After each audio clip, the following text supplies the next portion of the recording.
Bismillahirrahmanirrahim. Assalamualaikum warahmatullahi wabarakatuh. Perkenalkan, kita dari tim kelompok IoT akan membahas review tentang sistem pemantauan kapasitas sampah berbasis IoT. Yang di sini ada beberapa orang yang untuk kelompoknya sendiri, saya sendiri adalah Hidayatullah, dan kedua ada Anggi Juniarto, yang selanjutnya adalah Nanang, yang keempat Azwar Zainul Hakim, yang kelima di mana Dery Cahyadi, yang keenam secara Ramdhani. Kita dari Fakultas Teknik Informatika Universitas Tanggabuana 2021. Next.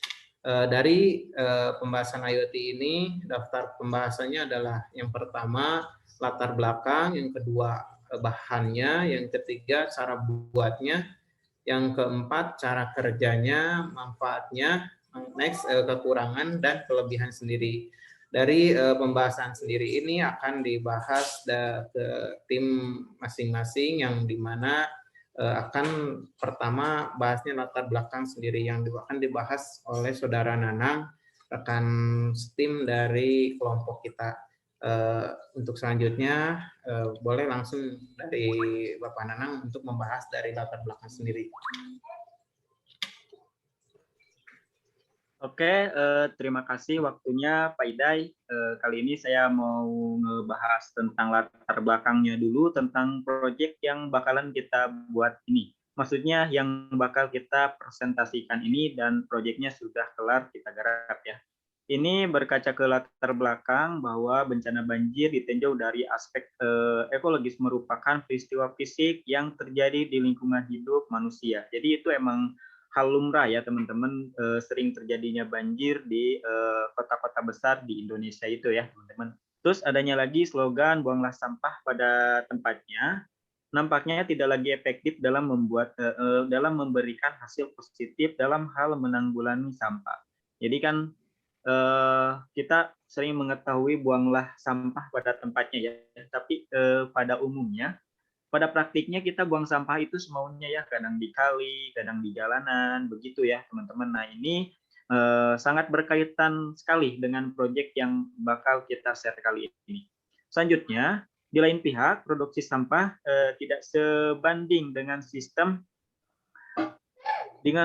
pengaturan dalam pengelolaan sampah, sehingga sampah kian menumpuk dari hari ke hari. Seperti yang diketahui juga ya, di tempat pengumpulan sampah itu seperti kota besar, saya contohkan di Kota Bandung aja ya, itu setiap harinya sampah tuh volumenya semakin gede ya teman-teman. Sering mengangkut tong sampah dari Kota Bandung, suka dibuang ke daerah perbatasan Bandung Cianjur ya teman-teman. Oke, selanjutnya oleh karenanya diperlukan upaya pencegahan dan penanggulangan banjir agar dapat tidak semakin meluas akan menimbulkan kerugian materi dan korban jiwa. Nah, kerugian dan materi korban jiwa di sini seperti apa? Seperti banjir yang sering kita alamin ya, banjir, terus ya got-got mampet kan ya ininya jadi banjir juga, itu bisa merugikan materi kita ya, rumah-rumah kita bisa cepat rusak, terus mungkin aset harta kita, mobil segala macam bisa juga kena imbasnya teman-teman. Nah ini berkaitan erat dengan proyek yang bakal kita bahas kali ini.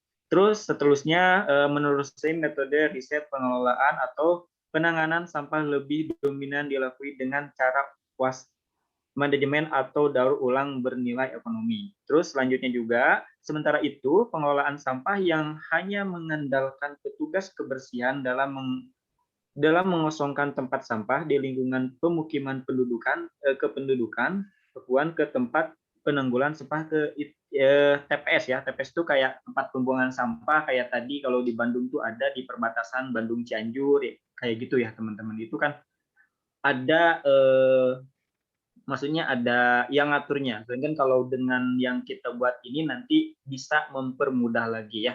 Untuk selanjutnya, riset pemantauan volume sampah pada tempat sampah telah dilakukan dengan beberapa metode seperti penggunaan sensor yang banyak kita temuin di tempat-tempat umum, tapi yang bakal kita bahas ini mungkin sedikit berbeda, tapi sangat berkaitan penting dengan yang bakal kita jelaskan sekarang. Oke, selanjutnya mungkin pembahasan ke bahan ya, bakal dilanjutkan ke Saudara Dery. Saudara Dery, dipersilahkan.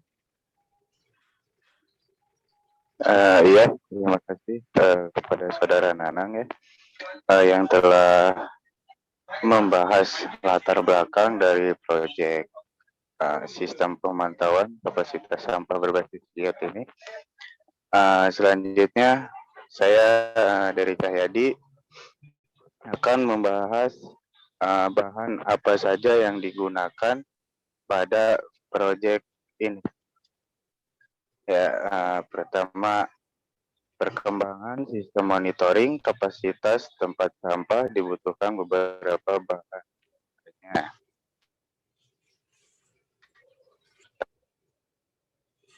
Pertama, sensor ultrasound bisa diartikan itu modul elektronik yang mendeteksi sebuah objek menggunakan suara.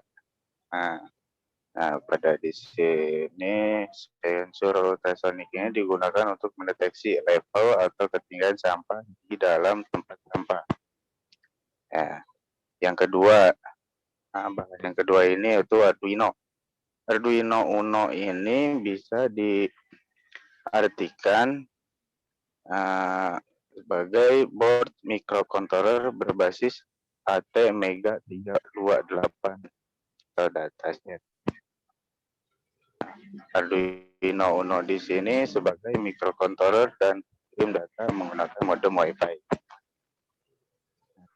Pada modul ini, yang ketiga, yaitu dilengkapi dengan catu daya berupa powerbank yang diperoleh dari sistem fotopolik atau self charger ke sumber listrik jika sumber cahaya matahari tidak mendukung.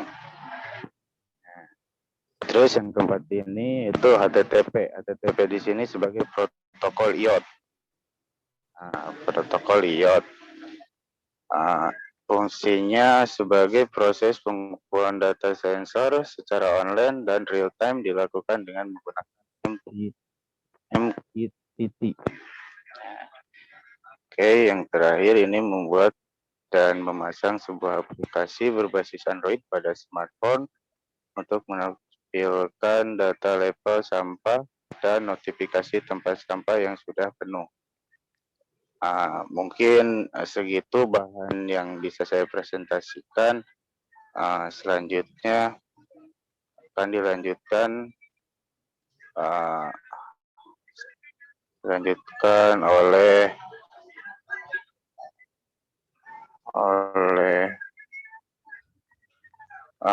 Hidayatullah, yaitu cara buat proyeknya. Dipersilakan kepada Bapak Hidayatullah. Jadi bahas tentang yang dimana tentang bahan sendiri.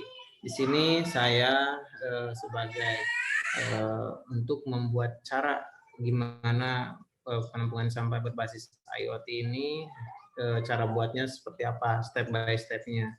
Di sini saya hanya beberapa step yang akan saya bahas, di mana yang pertama yaitu siapkan seluruh alat dan sensor yang dibutuhkan, seperti ada microcontrollernya yaitu Arduino, Wi-Fi modulnya, dan lain-lain. Yang kedua, yang dimana kita akan memasang sensor ultrasonik tersebut ke microcontroller yang pertama sebutkan yaitu Arduino-nya, microcontrollernya. Yang ketiga, pasang ESP8222 atau disebutnya Wi-Fi modul. Yang ketiga, kita pastikan setiap perangkat yang dipasang dengan benar biar nanti agar supaya alat tersebut terdetek dan bisa berjalan sesuai yang kita inginkan. Yang selanjutnya yaitu dikonfigurasi Wi-Fi modulnya untuk bisa connect ke Wi-Fi yang ditentukannya. Yang selanjutnya untuk buat script request HTTP-nya dengan parameter key yang sebagai key mesin yang data value-nya sebagai nilai yang dihasilkan oleh sensor ultrasoniknya. Yang next, buat script API-nya sederhana yang langsung menyimpan ke dalam database sendiri. Next, di sini terakhir buat sebuah data board-nya, sebuah tampilan sederhana untuk menampilkan hasil dari setiap produk yang dikoneksikan dengan server tersebut. Inilah beberapa aspek yang step by step untuk cara buat tempat sampah yang berbasis IoT ini. Dan mungkin lebih spesifiknya atau lebih detailnya akan langsung dipaparkan oleh Bapak Anggi secara detail dan modulnya sendiri. Persilakan Bapak Anggi untuk selanjutnya untuk memaparkannya. Ya, terima kasih Hidayatullah untuk penjelasan terkait cara buatnya.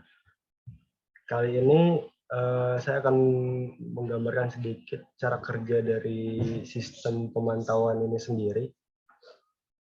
Bisa kita lihat di dalam gambar. Di dalam gambar tersebut ada Wi-Fi. Wi-Fi di situ posisinya yaitu sebagai wireless yang ada di publik ya, atau masyarakat. Contohnya RT RW-net dan lain-lain. Smart trace-nya itu bisa satu atau banyak. Bagaimana kebutuhan dari tempat itu sendiri. Kalau misalnya lebih dari satu, itu yang membedakannya itu key dari mesinnya yang nantinya bakalan di store setiap hasil sensornya itu ke dalam server. Komunikasinya itu menggunakan HTTP method yang ditangkap oleh API, lalu disimpan ke dalam basis data. Beberapa parameter yang dikirim oleh mesinnya sendiri itu berupa key mesin dan nilai dari hasil sensor ultrasoniknya itu sendiri. Selanjutnya, aplikasinya itu berbasis web. Jadi kita tinggal mengakses salah satu domain aja untuk dapat melihat hasilnya. Oke, kita coba untuk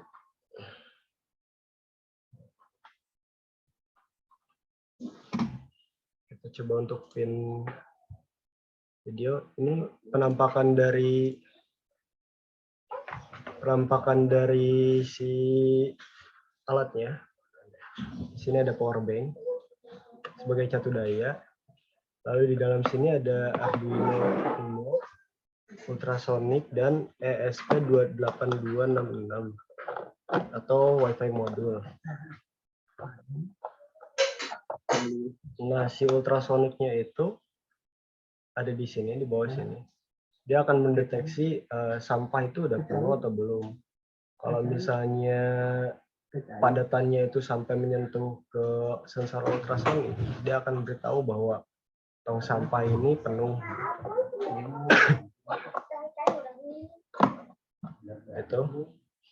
Lalu untuk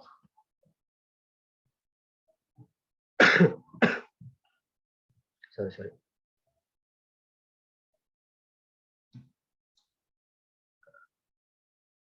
Oke. Selanjutnya itu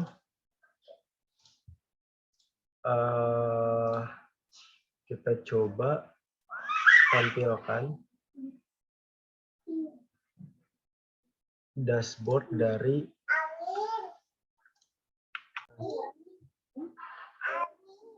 teman-teman bisa lihat.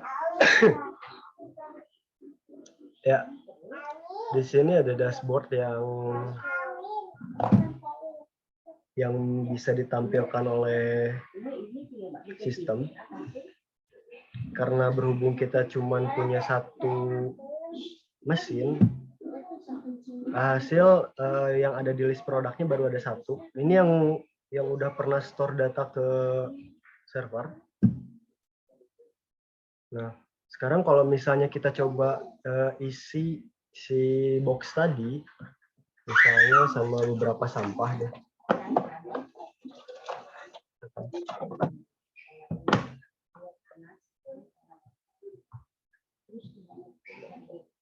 Kita lihat saat ini 0. Setelah kita isi,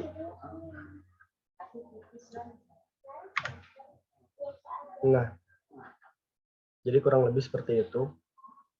Cuman kekurangan dari produk ini yaitu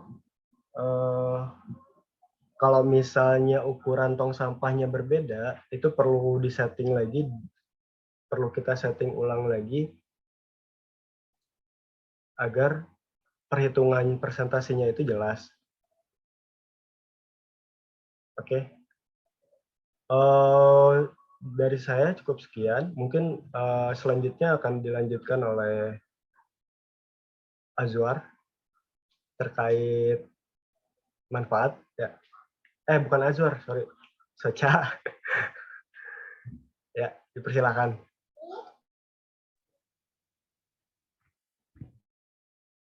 Ya, makasih Saudara Anggi telah menjelaskan mengenai cara kerja. Nah, apa sih manfaatnya dari aplikasi ini? Yang pertama tentunya secara khusus berguna membantu petugas kebersihan, di mana petugas kebersihan bisa memantau, mengontrol, dan memperoleh informasi tentang kapasitas sampah dan waktu pembuangan sampah, dimanapun si petugas itu berada. Lalu yang kedua yaitu berfungsi memonitor pengumpulan sampah yang berlebih, sehingga hubungannya yaitu bencana banjir yang diakibatkan oleh sampah bisa dapat teratasi. Yang lalu selanjutnya membantu program pemerintah, di mana di kota-kota besar saat ini banyak sekali sampah yang tidak terawat atau terkontrol. Yang terakhir, merealisasikan lingkungan yang bersih, di mana jika sampah bisa terkontrol dan termanage dengan baik, maka lingkungan kita bisa bersih dari polusi sampah. Segitu dari saya, mungkin selanjutnya bisa dilanjutkan oleh Saudara Azwar. Kepada Saudara Azwar dipersilahkan. Oke, terima kasih Socha. Dan mungkin di sini mungkin saya di poin terakhir buat penjelasan di sini. Di sini ada kelebihan dan kekurangannya dari aplikasi tersebut. Ya mungkin nggak ada lah yang 100% aplikasi itu perfect, pasti ada beberapa persen kekurangannya. Tapi di sini bisa kita lihat ada beberapa kelebihan juga. Ada karena alat ini sudah berbasis internet, jadi sangat mudah dalam monitoring volume sampah yang sudah penuh lewat smartphone. Terus bisa dicek setiap saat asalkan terhubung ke internet, meskipun bandwidth-nya kecil, jadi nggak usah koneksi yang berat-berat gitu. Terus hemat juga konsumsi bandwidth internet. Nah di sini juga ada kekurangannya, masih belum 100% efektif untuk digunakan. Ya mungkin bisa bilang ini 90 berapa persen gitu. Cuman masih ada sedikit-sedikit yang belum sempurna. Nah yang terakhir ini ada belum adanya metode pemanfaatan sampah yang kurang padat dan berongga, ya itu saja mungkin. Cukup kembali ke Pak Hidayat tuh.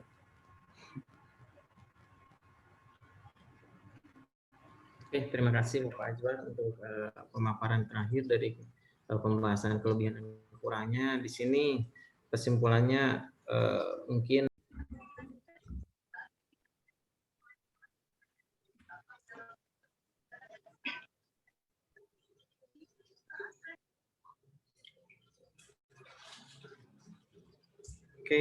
terima kasih dari yang telah dipaparkan oleh Pak Azwar untuk kelebihan dan kekurangannya. Kita ambil kesimpulannya untuk alat dari sebuah berbasis tempat sampah berbasis IoT ini, di mana ada kelebihan dan kekurangannya. Untuk itu demikian rupa untuk mencegahnya pun dari diri sendiri sebetulnya. Untuk alat ini hanya untuk penyedia aja, bagaimana untuk mengurangi intensitas dari wabah sendirinya, apa dari banjirnya dan lain-lainnya. Oke, cukup sekian dari presentasi tim presentasi kita, kelompok kita. Untuk selanjutnya nanti akan kita presentasikan di nextnya. Terima kasih banyak. Assalamualaikum warahmatullahi wabarakatuh.